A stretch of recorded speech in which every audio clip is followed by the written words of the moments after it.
Summary of The Future of Professions by Richard Susskind and Daniel Susskind. Introduction. The Future of the Professions explains how increasingly capable systems, such as software and search engines, are making many professionals obsolete. Why pay for a mechanic to change your oil or fix your fuel filter when a quick Google search can find you video tutorials on how to do so yourself? What happens when AI software is able to diagnose 100 patients more quickly and accurately than a human doctor is able to diagnose one? What is the point of law students memorizing hundreds of court cases when they can look them up in an instant? The authors assert that many professions today only exist because their knowledge has historically been obscure. You had to go to expensive colleges to have access to the information that today anyone and everyone can access for free. And because of this, those professions are becoming no different than the role of the clergy prior to the Reformation, i.e., artificial monopolies on information that are becoming obsolete as that information becomes monopolized. Chapter 1. Professionals are given a monopoly over their field in exchange for their expertise. The defining characteristic of what constitutes a profession is that it's specialized. A specific and particular area of knowledge and skills, and the professional is an expert in. Someone who knows a lot about one thing rather than a little about many things. The authors distinguish a profession from an occupation as having four characteristics. They have specialist knowledge, their admission depends on credentials, their activities are regulated, they are bound by a common set of values. Whether we realize it or not, we are all part of a social pact in regards to professions. We agree that a professional has a monopoly in their field. For instance, only a doctor can legally practice medicine. Only a licensed electrician can wire your house, and so on. This pact also allows that profession to regulate who can enter into it. To become a doctor, you must go to med school. You must complete a residency, as well as other credentials that are governed by the American Medical Association. In doing this, we allow professionals a great deal of autonomy in controlling how the market for their skills is run. And in return, we expect expertise and consistent quality. That's the exchange. The author refers to this as the grand bargain. As the author puts it, quote, an acknowledgement of and return for their expertise, experience, and judgment, which they are expected to apply in delivering affordable, accessible, up-to-date, reassuring, and reliable services, and on the understanding that they will curate and update their knowledge and methods, train their members, set and enforce standards for their quality of their work, and that they will only admit appropriately qualified individuals into their ranks, and that they will always act honestly in good faith, putting the interests of clients ahead of their own, we, society, place our trust in the professions in granting them a fair wage by conferring upon them independence, autonomy, rights of self-determination, and by according them respect and status, close quote. But they assert that this might not be quite as fair an exchange as it's made out to be, that modern technology is making that model obsolete, and that perhaps many professions are trying to resist change in an effort to maintain their monopoly and the benefits that come with it. Further, there are moral questions to consider. Who has the right to knowledge? When machines can do jobs better than humans, who should benefit from that automation? What do we do with the people made unemployable due to automation? When are specialized professions more of a hindrance than an aid? Chapter 2. Knowledge is now easily accessible. Professions, like all institutions, are reluctant to change. It is in the nature of an institution to place self-preservation as its foremost goal, and any changes threatening that status quo are going to be resisted. Because of this, professions are often inflexible and incapable of properly evolving to fit consumer needs. The use of professional services, for instance, are readily accessible in a good economy. But in a situation like that of the U.S., wherein wages have been stagnant for 40 years, many professions are out of reach for the average consumer. When most people need their taxes done, they can't afford a CPA or a lawyer for legal advice, and so on. But rather than embrace the fact that information on these subjects that was once exclusively held by expensive universities is now readily available online, many professionals are resistant. This is only going to hasten their demise rather than delay it. This, in turn, leads to a breakdown of trust between consumers and these institutions. Most people see the annoyance doctors and lawyers have towards people looking things up online for what it is, a self-serving attempt to maintain a monopoly on their professional knowledge. We are all intuitively suspicious of mechanics, knowing they often charge fees for unnecessary maintenance and non-existent problems, banking on the fact that we don't know motors well enough to realize they're lying.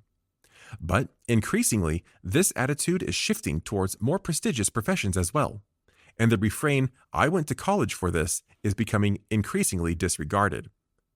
The authors argue that the role of traditional institutions of learning are changing, stating, quote, "In all of these illustrations, the historical monopoly of traditional teachers, tutors, and lecturers is challenged. There is less need for the sage on the stage, and more of a job for the guide on the side. There are new roles and new disciplines, like education software designers, content curators, and data scientists." Close quote. Chapter 3. Technology will lead to automation and innovation.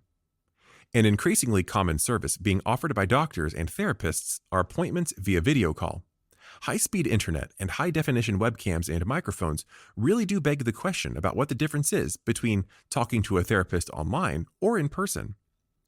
Teleconferencing also allows doctors to get consults from other doctors no matter where they are in the world. Other forms of automation, especially in regard to record keeping and billing and so on, make the roles of professionals more efficient and productive by reducing the amount of menial labor needed. Technology can also be used to make patient records, medical protocols, and so on standardized across the industry, leading to more consistent patient outcomes.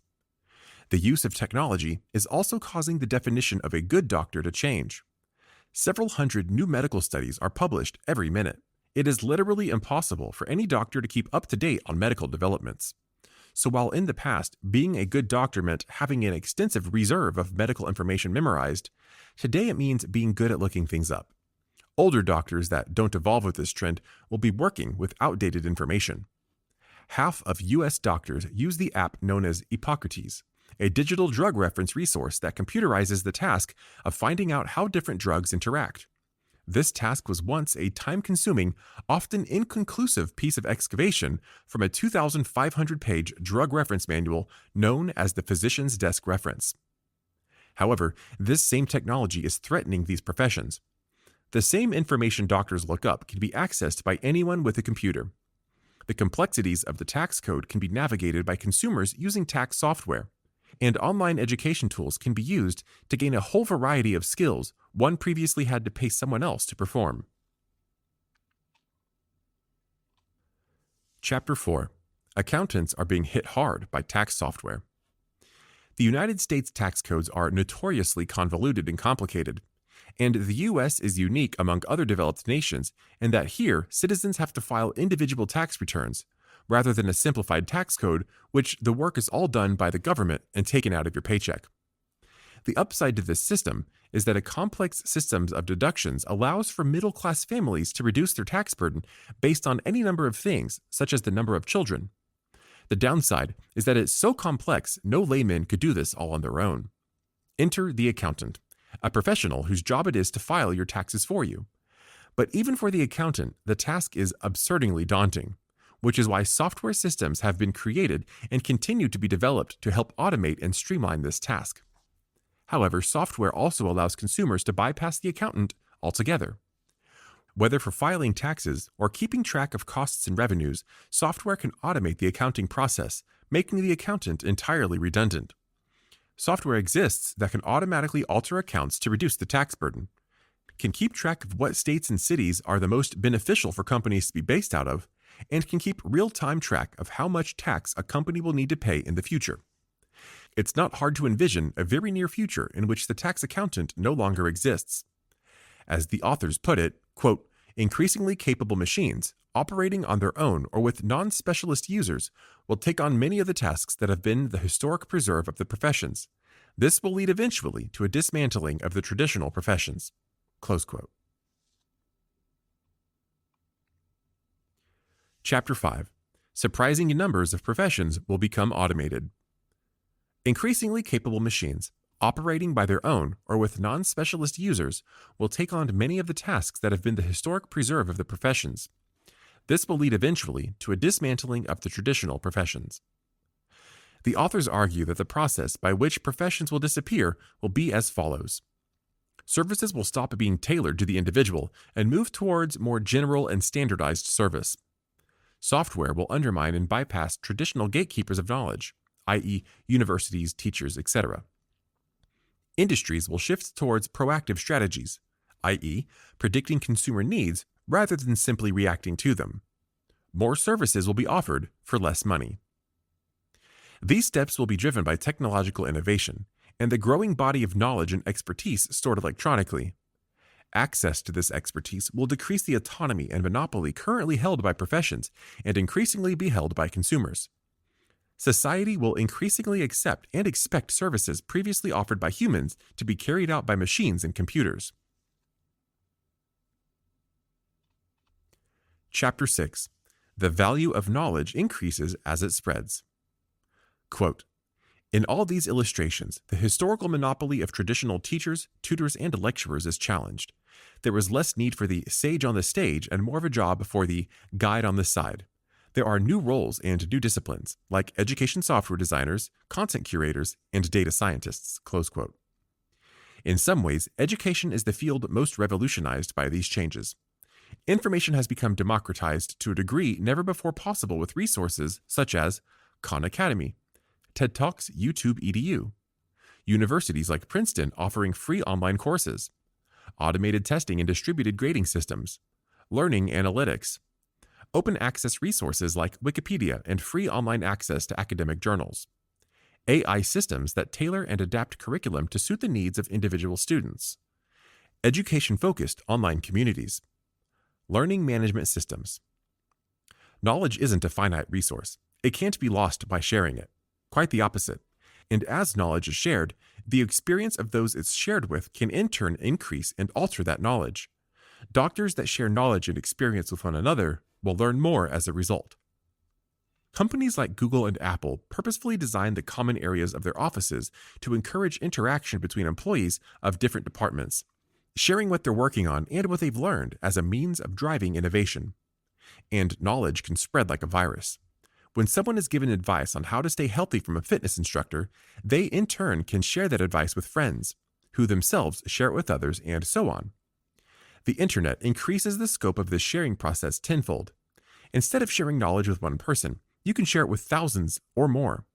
A YouTube video, for instance, can be used to share knowledge you'd otherwise give one-on-one, but can potentially be learned by millions. Chapter 7. Costs decrease when services become standardized. CAD software gives non-skilled menial workers the ability to perform tasks that previously required highly skilled specialists. This will become the standard moving forward. More and more skilled laborers will be replaced by machine and computer-assisted unskilled labor. And even beyond the workplace, consumer-available design software and machines like 3D printers allow amateurs to develop complex designs that can be shared in free and open-source manner. Quote, at WikiHouse, an open community of designers worked together online to draw up designs for a house capable of being printed and assembled with no training, and for less than £50,000. An early version, WikiHouse 4.0, was built in London during September 2014 and assembled in 8 days by 8 volunteers. Close quote. Design processes and protocols can also be distributed in this fashion via templates and tutorials, increasing the quality of products and services by standardizing it.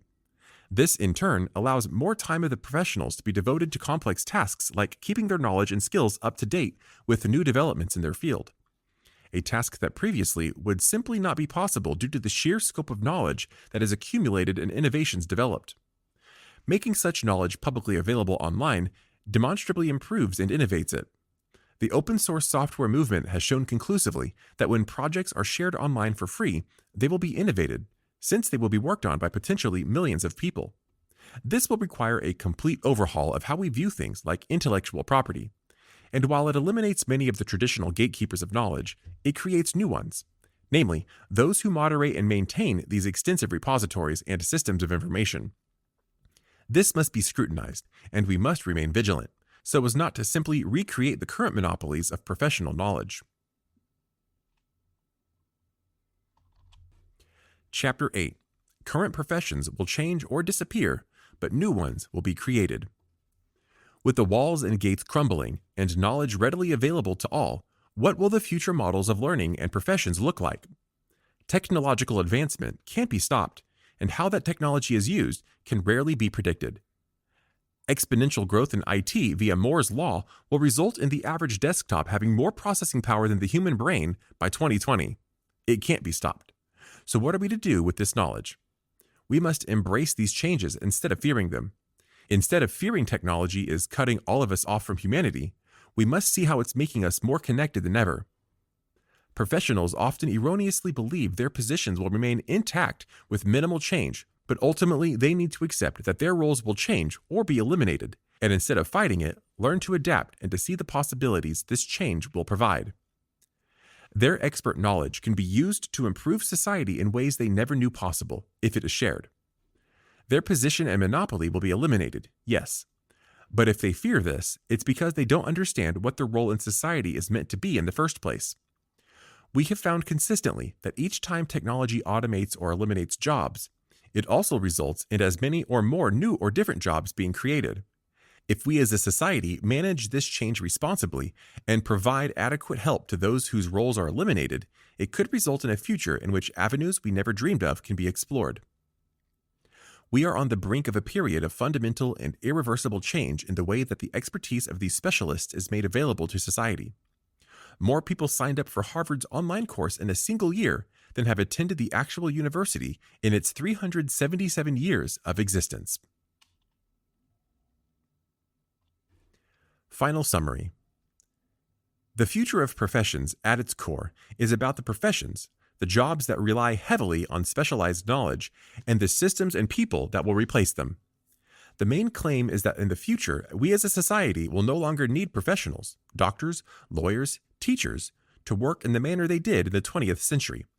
That machines, aided by AI and self-learning software, will be able to operate autonomously with low-skilled laborers running them, and will take on the tasks that currently and historically have been monopolized by the professions. It's estimated that 98% of all human knowledge is now available digitally. The access to expert professional knowledge has been irreversibly democratized, and ultimately, in the future, omitting knowledge and preventing it from being accessible will be seen as a grave sin. Many professional roles will be eliminated, but new roles will be created. The ease of this transition will depend on the willingness of professionals to embrace change rather than resist it in a feeble and selfish attempt to maintain their own privileged position. The authors describe how they envision the future.